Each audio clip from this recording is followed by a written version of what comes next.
இயக்குனர் ராஜகுமாரன் கடந்த 40 ஆண்டு திரைப்பயணத்தில் 40 லட்சம் கூட சம்பாதிக்கவில்லை என மனம் திறந்துள்ளார். தென்னிந்தியாவின் பிரபல நடிகையின் கணவரின் கருத்து அனைவரையும் அதிர்ச்சியடைய வைக்கிறது. இதுகுறித்து தற்போது பார்க்கலாம்.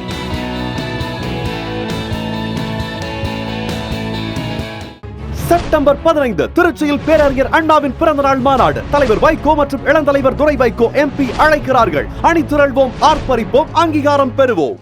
மும்பையில் பிறந்து வளர்ந்த நடிகை தேவயானி 1994ஆம் ஆண்டு வெளியான காதல் நகைச்சுவை திரைப்படமான கிண்ணறி புழையோரம் மூலம் மலையாள திரையுலகில் அறிமுகமானார்.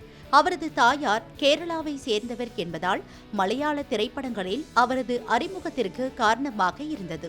நடிகை தேவயானி 90களின் தமிழ் சினிமாவின் முன்னணி கதாநாயகிகளில் ஒருவராக வலம் வந்தவர். தனது குடும்ப பாங்கான தோற்றம், இயல்பான நடிப்பு, புன்னகை போன்றவை ரசிகர்களின் மனதில் இடம் பிடிக்க காரணமாக அமைந்தது. இவர் தமிழ், தெலுங்கு, மலையாளம் உள்ளிட்ட மொழிகளிலும், ஹிந்தி, பெங்காலி உள்ளிட்ட மொழிகளிலும் நடித்துள்ளார். தமிழில் அஜித் குமார், விஜய் மற்றும் விக்ரம் போன்ற முன்னணி நடிகர்களுடன் நடித்தார். பாரம்பரிய குடும்ப பின்னணி கொண்ட கதாபாத்திரங்களை சித்தரித்ததன் மூலம் தேவயானி குடும்ப பார்வையாளர்கள் இடையே மிகவும் பிரபலமானார். தேவயானி தன் திரைப்பட பயணத்தின் போது இயக்குனர் ராஜகுமாரனை காதலித்து 2001ஆம் ஆண்டு திருமணம் செய்து கொண்டார். இந்த தம்பதிக்கு இனியா மற்றும் பிரியங்கா என 2 மகள்கள் உள்ளனர். மும்பையில் வளர்ந்தாலும் தேவயானி தமிழ்நாட்டின் மருமகளாக கருதப்படுகிறார்.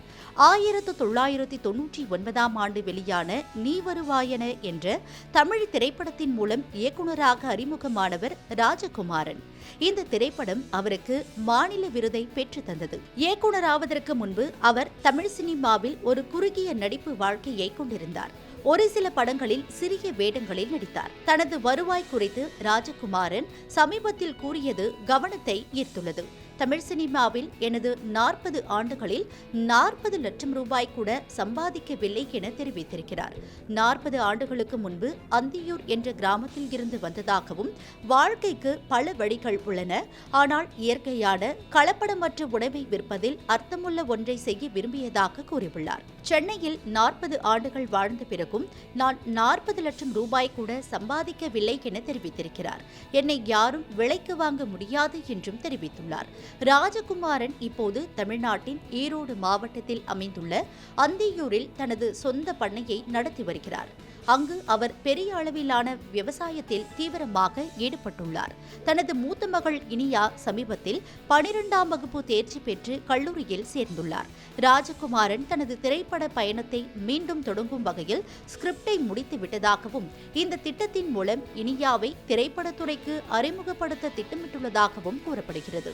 ராஜகுமாரன் கடைசியாக 2013ஆம் ஆண்டு திருமதி தமிழ் என்ற தமிழ் படத்தை இயக்கியுள்ளார். அதில் அவரும் தேவயானியும் முக்கிய வேடங்களில் நடித்தனர். அப்போதிருந்து நட்சத்திர அந்தஸ்தை விட எளிமை மற்றும் நேர்மையின் பாதையை தேர்ந்தெடுத்தார். திரைப்பட தயாரிப்போடு அவர் விவசாயத்தில் தனது கவனத்தை செலுத்தி வந்தார்.